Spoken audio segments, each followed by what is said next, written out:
Hello friend, नमस्ते। और आप सब लोगों का हमारे यूट्यूब चैनल में फिर से स्वागत है। और आपके सामने जो पोस्टर आपको दिखाई दे रहा है गुजरात दंगे से लेकर के है। और जो इस वक्त जो न्यूज़ जिसको मतलब डॉक्यूमेंट्री जो बीबीसी द्वारा रिलीज़ किया गया उसको जिसको बैन कर दिया गया है उसकी जो सच्चाई है, और वो सच्चाई जो है कि दोबारा से देश में दोहराया जा सकता है। वो साजिश, वो सांप्रदायिकता को जो अब पूरी देश में मतलब आपका देश अब बर्बाद होने के कगार पे खड़ी है।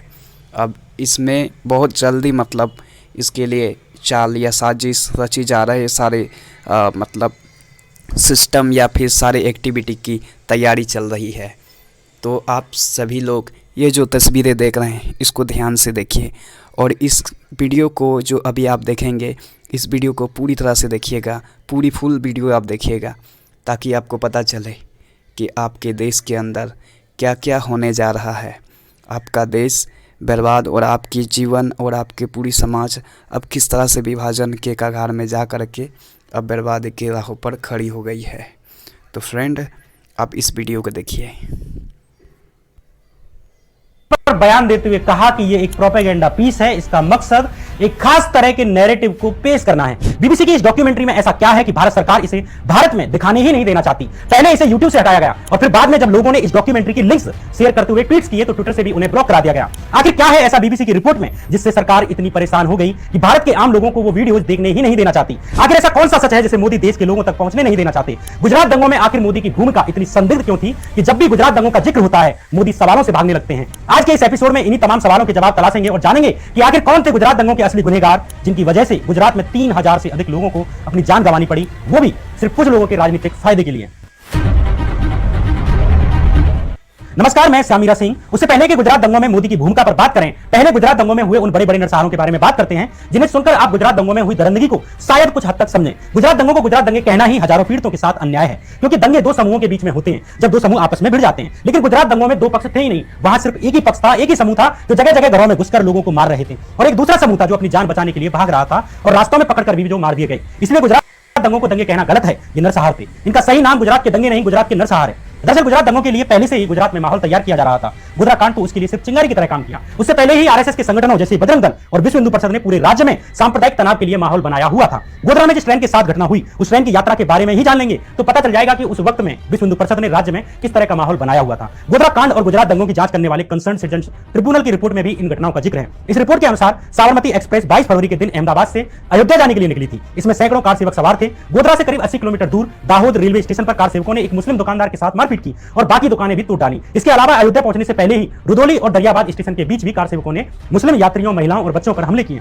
जब कुछ मुस्लिम लड़कों ने इसका विरोध किया तो उन्हें पतरंगा और रोजा गांव स्टेशन के बीच ट्रेन से फेंक दिया गया। रुदौली स्टेशन पर कई मुस्लिम महिलाएं खून से लथपथ अवस्था में ही ट्रेन से कूद गईं। इसके बाद कार सेवकों को रुदौली स्टेशन पर जो भी मुस्लिम मिला उस पर हमला करना शुरू कर दिया। साबरमती एक्सप्रेस में सवार सैकड़ों कार सेवकों ने खूब आतंक मचाया। अयोध्या और उसके आसपास के जिलों से निकलने वाली एक अखबार जनमोर्चा ने भी गोधरा कांड से 2 दिन पहले यानी 25 फरवरी 2002 के दिन इन खबरों को छापा है। जनमोर्चा अखबार के अनुसार साबरमती एक्सप्रेस में सवार करीब 2000 त्रिशूलधारी बजरंग दल कार्यकर्ताओं ने दरियाबाद स्टेशन के प्लेटफॉर्म पर भयंकर आतंक मचाया। अखबार के अनुसार टाकिया खैरनपुर के रहने वाले अता मोहम्मद प्लेटफॉर्म पर एक ट्रेन का इंतजार कर रहे थे। कार सेवकों ने उन्हें बिना बात के पीटा, कुछ को पकड़कर जबरन जय श्री राम के नारे लगवाए। 50 साल के मोहम्मद अफसार की भी दाढ़ी पकड़कर नोच डाली गई और उनके शरीर में त्रिशूल घोंप दिया गया। रुदौली स्टेशन पर एक और आदमी को लोहे की रोड़ों से पीटा गया। धर्म के उन्माद में पागल कार सेवकों की ये भीड़ अयोध्या से वापस अहमदाबाद लौटने के लिए साबरमती एक्सप्रेस में सवार हुई तो लौटते समय भी रास्ते भर भयंकर आतंक मचाया गया। वही नारे लगाए गए जो आज लगाए जाते हैं, दूध मांगोगे तो खीर देंगे, कश्मीर मांगोगे तो चीर देंगे, मुस्लिमों भारत छोड़ो, मंदिर वहीं बनाएंगे, आदि आदि। साबरमती एक्सप्रेस की इन घटनाओं से अंदाजा लगाया जा सकता है कि भोले भाले हिंदुओं को राजनीतिक इस्तेमाल करने के लिए उन्हें उन्मादी बनाया जा रहा था। इससे पूरे राज्य की स्थिति का आकलन लगाया जा सकता है। आउटलुक मैगजीन के अनुसार गोधरा स्टेशन पर पहुंचने पर ऐसा कहा जाता है कि यहां कार सेवकों की मुस्लिम दुकानदारों से फिर से झड़प हुई। कुछ ऐसी भी रिपोर्ट हैं जो कहती हैं कि कार सेवकों ने एक मुस्लिम लड़की को छेड़ा और उसे ट्रेन के अंदर ले जाने की कोशिश की। इसी दौरान मुस्लिम दुकानदारों की कार सेवकों से लड़ाई हो गई। यहीं पर एक घटना यह भी हुई कि S6 कूच में जब एक मुस्लिम चाय वाला चाय बेचने आया तो कार सेवकों ने उसे बदसलूकी की और भगा दिया। एक आरोप यह भी लगाया जाता है कि चूंकि ट्रेन स्टेशन पर रुकी हुई थी इसलिए कुछ कार सेवक साबरमती एक्सप्रेस की बोगियों के ऊपर चढ़ गए और प्लेटफॉर्म के दूसरी ओर सुबह सुबह शौच आदि के लिए गुजरने वाली मुस्लिम महिलाओं को अश्लील इशारे करने लगी। जिस तरह उन्माद विश्व हिंदू परिषद के द्वारा उन दिनों राज्य में तैयार किया जा रहा था, या साबरमती एक्सप्रेस में सवार विश्व हिंदू परिषद के कार्यकर्ताओं ने जिस तरह के उन्मादी नारे लगाए और हिंसा की, उसमें घटने वाली कोई भी घटना पूरे गुजरात को दंगों में धकेल सकती थी। गोधरा स्टेशन के बाहर जब एक भीड़ ने साबरमती की उस बोगी को घेर लिया जिसके बारे में यह अफवाह फैलाई जा रही थी कि इसमें एक मुस्लिम लड़की को अगवा करके ले जाया जा रहा है, तो भीड़ ने इस पर पत्थरबाजी कर दी और इसी बीच कुछ उन्मादी लोगों ने साबरमती एक्सप्रेस में आग लगा दी। इस घटना में 59 करीब यात्री जिंदा जलकर मर गए। हालांकि बाकी बोगियों के साथ ऐसा नहीं किया गया सिवाय S6 बोगी के। गोधरा कांड इंसानियत के साथ किया गया सबसे बड़ा विश्वासघात था या जुर्म था। उसमें मरे लोगों को न्याय मिलना चाहिए था और जो भी लोग इसके दोषी थे, जो भी इस घटना में शामिल थे, उन्हें सबसे कठोर सजा दी जानी चाहिए थी। उन्हें ताउम्र जेल में तड़पाया जाना चाहिए था। कार सेवकों के द्वारा किए गए किसी भी व्यवहार के लिए पूरी बोगी को जला देना किसी भी लिहाज से सही नहीं था, लेकिन इस घटना को रोका जा सकता था क्योंकि पहले से ही सांप्रदायिक घटनाएं अपने जोरों पर थी। लेकिन वो पार्टी, वो सरकार गोधरा पीड़ितों को न्याय कैसे दे सकती है जिन्होंने खुद ही इस तरह की घटना होने के लिए माहौल तैयार किया हुआ था और जो चाहते थे कि देश में हिंदू मुस्लिम हो, कभी इधर के लोग मारे जाएं तो कभी उधर के लोग मारे जाएं। गोधरा कांड से पहले हुए गुजरात में उपचुनावों में भाजपा हार चुकी थी। इससे साफ संदेश था कि कांग्रेस गुजरात की सत्ता में लौट सकती है, लेकिन भाजपा आरएसएस गुजरात में सांप्रदायिक माहौल तैयार करने में लगे रहे और अंत में गोधरा कांड की एक दुर्भाग्यपूर्ण घटना घटी जिसने उन्हें यह मौका दिया। गोधरा कांड 27 फरवरी की सुबह हुआ, लेकिन उसके पहले के गुजरात के माहौल पर बात करना भी जरूरी है। कॉम्बैट कम्युनलिज्म नाम की एक रिपोर्ट में फरवरी महीने में विश्व हिंदू परिषद के नेताओं के द्वारा दिए गए उत्तेजित करने वाले भाषणों का जिक्र है। जैसे 7 फरवरी के दिन प्रवीण तोगड़िया ने भाषण दिया कि राम मंदिर का तेज निर्माण होना जरूरी है, यही इस्लामिक आतंकवाद का जवाब है। वक्त आ गया है कि सरकार मदरसों पर बैन लगा दे। 11 फरवरी को तोगड़िया ने एक और बयान दिया कि कश्मीर की समस्या का समाधान अयोध्या से जाता है, जिहादी मानसिकता को किसी भी हाल में हराना है। 14 फरवरी को प्रवीण तोगड़िया ने एक और बयान दिया कि देश के पास एक ही विकल्प बचा है कि वो इस्लामिक आतंकवाद के खिलाफ युद्ध छिड़े। गोधरा कांड से 7 दिन पहले यानी 23 फरवरी के दिन भी बजरंग दल के संयोजक S.K. जैन ने बयान दिया कि बजरंग दल के 20 लाख त्रिशूलधारी कार्यकर्ता अयोध्या के लिए मार्च करेंगे। वे किसी भी प्रकार की चुनौती को झेलने के लिए तैयार हैं। अगर कोई भी मुस्लिम अयोध्या में बाबरी मस्जिद पर राम मंदिर बनाने से रोकेगा तो हम जामा मस्जिद में जाकर हनुमान चालीसा पढ़ के आएंगे। इन बयानों से अंदाजा लगाया जा सकता है कि उस वक्त किस तरह का माहौल बजरंग दल और विश्व हिंदू परिषद के द्वारा बनाया गया था। बीएचपी ने ऐलान कर दिया था कि वो किसी भी कीमत पर 15 मार्च के दिन अयोध्या में बाबरी मस्जिद पर राम मंदिर का निर्माण शुरू कर देगी और इसके लिए उसे कोर्ट के किसी निर्णय का इंतजार करने की जरूरत नहीं है। 15 मार्च के इस कार्यक्रम से पहले ही देश भर से हिंदुओं को भर भर कर ट्रेनों से अयोध्या लाया जा रहा था और इसी योजना के तहत साबरमती एक्सप्रेस से बजरंग दल और विश्व हिंदू परिषद की धार्मिक उन्मादी भीड़ भी अयोध्या ले जाई गई और 27 जनवरी की सुबह ये साबरमती एक्सप्रेस अयोध्या से गुजरात की तरफ जा रही थी, जहां दोबारा उनका गोधरा स्टेशन के कुछ मुस्लिम दुकानदारों से इन कार सेवकों का झगड़ा होता है और उसके बाद गोधरा कांड जैसी दुर्घटना को अंजाम दिया गया। गोधरा कांड के बाद एक वर्ग से प्रतिक्रिया आना स्वाभाविक था, क्योंकि पहले से ही राम मंदिर के निर्माण की आड़ में पूरे गुजरात और देश भर में सांप्रदायिक माहौल तैयार किया जा चुका था, लेकिन तब भी इसे आराम से नियंत्रित किया जा सकता था। उन लोगों को जीवित बचाया जा सकता था जो असल में गोधरा कांड के दोषी नहीं थे, जिनका गोधरा कांड से कोई दूर दूर तक नाता नहीं था। लेकिन गोधरा के बाद पूरे गुजरात में नरसंहार शुरू हो गए। ये नरसंहार इतने तरीके से किए गए कि ऐसे आरोप लगे कि ये पहले से ही सुनियोजित थे, इनकी तैयारियां भी पहले से की गई थी। यहीं पर आती है बीबीसी की रिपोर्ट जो कहती है कि गुजरात दंगे पूर्व नियोजित थे, यानी इनकी तैयारियां भी पहले से की गई थी। दरअसल बीबीसी की डॉक्यूमेंट्री ब्रिटिश सरकार के विदेश मंत्रालय की एक ऐसी रिपोर्ट पर आधारित है जो पहले कभी प्रकाशित नहीं की गई थी। बीबीसी ने ब्रिटिश फॉरेन ऑफिस से इस अनपब्लिश्ड रिपोर्ट को लिया था और डॉक्यूमेंट्री बनाई।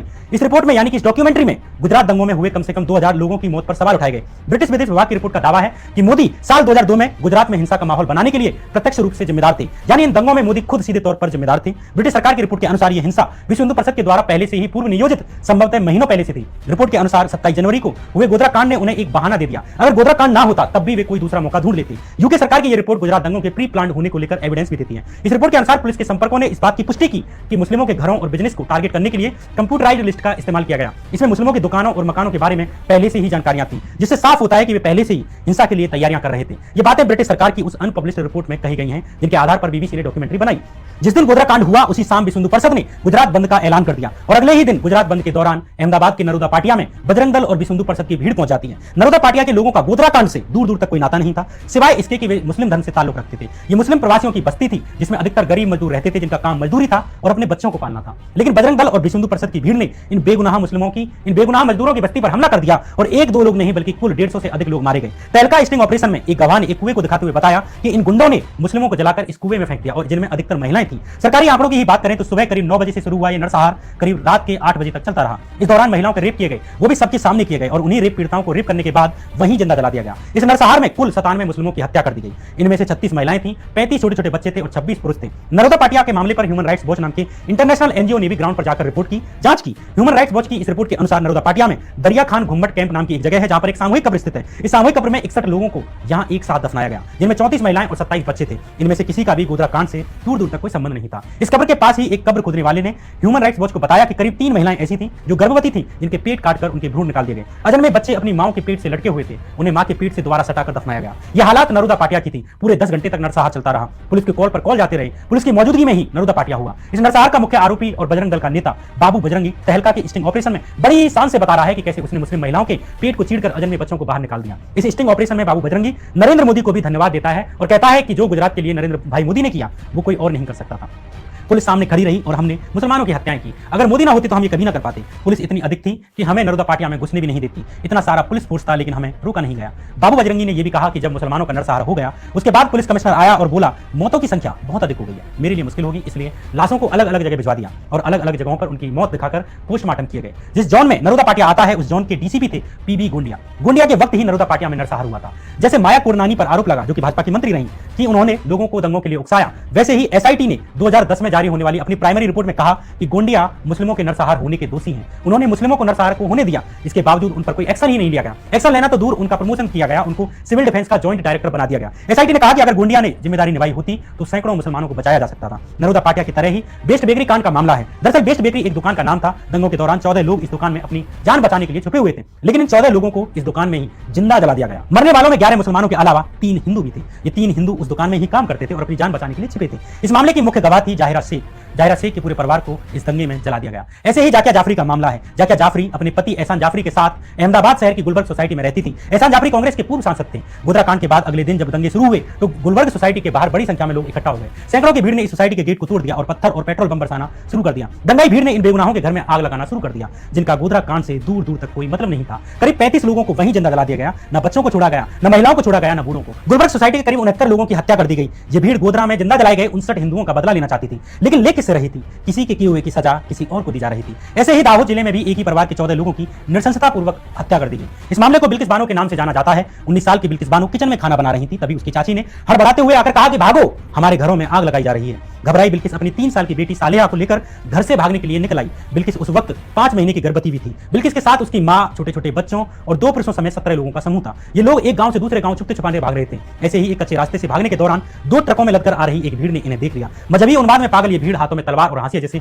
हथियार लहरा रही थी। इनमें से अधिकतर बिल्किस के परिवार को पहले से जानते थे। एक हत्यारा तो एक डॉक्टर का बेटा था जिसने कभी बिल्किस के पिता का इलाज किया था, लेकिन जरा भी तरस नहीं खाई और एक एक करके सबको नोच डाला। बिल्किस के हाथ में 3 साल की बच्ची सालेहा थी। एक हत्यारे ने बिल्किस के हाथों से इस 3 साल की सालेहा को छीनकर नीचे पत्थर में दे मारा और उसकी हत्या कर दी। बिल्किस की मां को भी बलात्कार करके मार दिया गया। उसकी चचेरी बहन समीम को, जिसने कि ठीक एक दिन पहले ही एक बच्चे को जन्म दिया था, उसे भी बलात्कार करके मार दिया गया और उस एक दिन के बच्चे को भी, उस नवजात शिशु को भी मार दिया गया जिसने सिर्फ एक दिन पहले जन्म लिया था। बिल्किस के ही गांव के 3 हत्यारों ने बिल्किस के भी कपड़ों को खींच डाला और एक एक करके बलात्कार किया। जब बिल्किस होश खो बैठी तो उसे मरा समझकर हत्यारे वहां से भाग निकले। गुजरात दंगों के दौरान हुई इन घटनाओं में बिल्किस के परिवार के 14 लोगों को मारा गया। गुलबर्ग सोसाइटी में 69 लोगों को जिंदा जलाकर मार दिया गया। नरोदा पाटिया में 97 मुस्लिमों की हत्या की गई, जिनमें अधिकतर महिलाएं और बच्चे थे। बेस्ट बेकरी कांड में भी 14 लोगों को जिंदा जलाया गया। सवाल यह है कि इन बच्चों, बूढ़ों और महिलाओं और पुरुषों में ऐसा कौन था जिसे मौत की सजा दी जानी चाहिए थी? सिर्फ धर्म के नाम पर इन लोगों को मार दिया गया। इनका कसूर क्या था? इनकी जिंदगियों की सांसें क्यों छीन ली गई? क्या ये सवाल गुजरात के मुख्यमंत्री और अब के देश के प्रधानमंत्री मोदी से नहीं पूछे जाने चाहिए?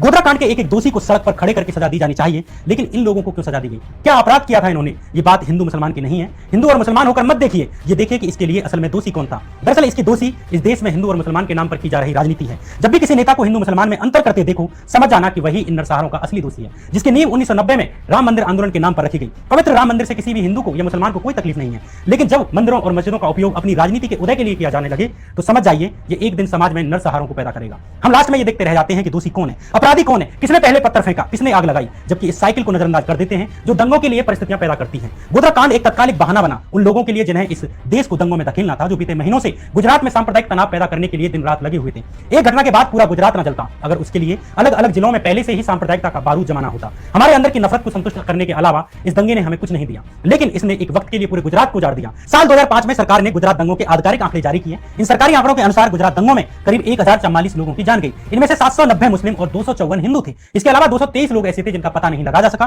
कि वे कहां हैं। हालांकि ये सरकारी आंकड़े हैं, गैर सरकारी आंकड़े कहते हैं कि गुजरात दंगों में 3000 से अधिक लोगों की मौत हुई। सवाल यह है कि इन 3000 लोगों को किसकी वजह से अपनी जान गंवानी पड़ी। 3000 का आंकड़ा कितना बड़ा होता है, आप अंदाजा लगा सकते हैं। यह एपिसोड किसी नेता या पार्टी के खिलाफ नहीं बनाया। मेरी मंशा ऐसी नहीं है कि आप इसे देखकर किसी भी समुदाय से नफरत करें, लेकिन इस बात पर जरूर विचार करें कि हिंदू मुसलमान की रोज की लड़ाई ने, रोज की राजनीति ने हमें क्या दिया। क्या इसका कोई अंत है? क्या हम ऐसे ही नेताओं के भाषणों का शिकार बनते रहें और वे विधानसभाओं से निकलकर प्रधानमंत्री जैसे पदों पर पहुंचते रहें? ये सवाल हमें अपने आप से जरूर पूछना चाहिए कि हमें कैसा भारत चाहिए, कैसे भारत में हम अपने परिवार और अपने बच्चों को देखना चाहते हैं। 21वीं सदी में सांप्रदायिकता के लिए लड़ते भिड़ते और जूझते देश को देखना चाहते हैं, या इस गुलिस्तान को बचाना चाहते हैं जिसके लिए कभी हम गाते थे सारी जहां से अच्छा हिंदुस्तान हमारा। बहरहाल ये कहानी थी सांप्रदायिकता से जूझते भारत की, ये कहानी थी दंगों में झोंके गए गुजरात की। आप